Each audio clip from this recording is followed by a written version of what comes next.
रघुकुल रूपी कमल के खिलाने वाले सूर्य चंद्रमा जी इस प्रकार मार्ग के लोगों को सुख देते हुए सीता जी और लक्ष्मण जी सहित वन को देखते हुए चले जा रहे हैं। आगे श्री राम जी हैं, पीछे लक्ष्मण जी सुशोभित हैं, तपस्वियों के वेश बनाए दोनों बड़े ही शोभा पा रहे हैं। दोनों के बीच में सीता जी कैसी सुशोभित हो रही हैं, जैसे ब्रह्मा और जीव के बीच में माया। फिर जैसी छवि मेरे मन में बस रही है उसको कहता हूँ मानो वसंत ऋतु और कामदेव के बीच में रति कामदेव की स्त्री शोभित हो। फिर अपने हृदय में खोजकर उपमा कहता हूँ कि मानो बुध चंद्रमा के पुत्र और चंद्रमा के बीच में रोहिणी चंद्रमा की स्त्री सोह रही हो। प्रभु श्री रामचंद्र जी के जमीन पर अंकित होने वाले दोनों चरण चिन्हों के बीच बीच में पैर रखती हुई सीता जी कहीं भगवान के चरण चिन्हों पर पैर न टिक जाए इस बात से डरती हुई मार्ग में चल रही हैं और लक्ष्मण जी मर्यादा की रक्षा के लिए सीता जी और श्री रामचंद्र जी के दोनों के चरण चिन्हों को बचाते हुए उन्हें दाहिने रखकर रास्ता चल रहे हैं।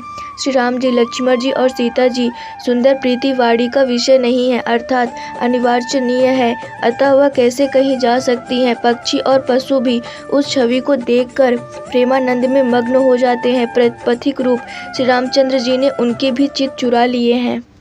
प्यारे पथिक सीता जी सहित दोनों भाइयों को जिन जिन लोगों ने देखा उन्होंने भव का अगम मार्ग, जन्म मृत्यु रूपी संसार में भटकने का भयानक मार्ग बिना ही परिश्रम आनंद के साथ तय कर लिया, अर्थात वे आवागमन के चक्र से सहज ही छूटकर मुक्त हो गए।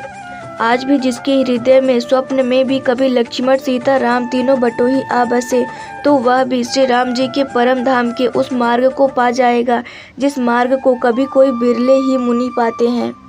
तब श्री रामचंद्र जी सीता जी को थकी हुई जानकर और समीप ही एक बड़ का वृक्ष और ठंडा पानी देखकर उस दिन वहीं ठहर गए। कंद मूल फल खाकर रात भर वहां रहकर प्रातःकाल स्नान करके श्री रघुनाथ जी आगे चले। सुंदर वन, तालाब और पर्वत देखते हुए प्रभु श्री रामचंद्र जी वाल्मीकि जी के आश्रम में आए। श्री रामचंद्र जी ने देखा कि मुनि का निवास स्थान बहुत सुंदर है, जहाँ सुंदर पर्वत, वन और पवित्र जल है।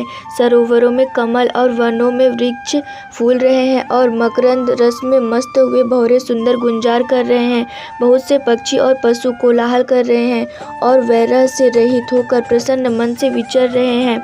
पवित्र और सुंदर आश्रम को देखकर कमल नयन श्री रामचंद्र जी हर्षित हुए। रघुश्रेष्ठ श्री राम जी का आगमन सुनकर मुनि वाल्मीकि जी उन्हें लेने के लिए आगे आए। श्री रामचंद्र जी ने मुनि को दंडवत किया। विप्र श्रेष्ठ मुनि ने उन्हें आशीर्वाद दिया। श्री रामचंद्र जी की छवि देखकर मुनि के नेत्र शीतल हो गए। सम्मान पूर्वक मुनि उन्हें आश्रम में ले आए। श्रेष्ठ मुनि वाल्मीकि जी ने प्राण प्रिय अतिथियों को पाकर उनके लिए मधुर कंद, मूल और फल मंगवाए। श्री सीता जी, लक्ष्मण जी और राम जी ने फलों को खाया। तब मुनि ने उनको विश्राम करने के लिए सुंदर स्थान बतला दिए। मुनि श्री रामचंद्र जी के पास बैठे हैं और उनकी मंगल मूर्ति को नेत्रों से देखकर वाल्मीकि जी के मन में बड़ा भारी आनंद हो रहा है। तब श्री रघुनाथ जी कमल सदृश हाथों को जोड़कर कानों को सुख देने वाले मधुर वचन बोले।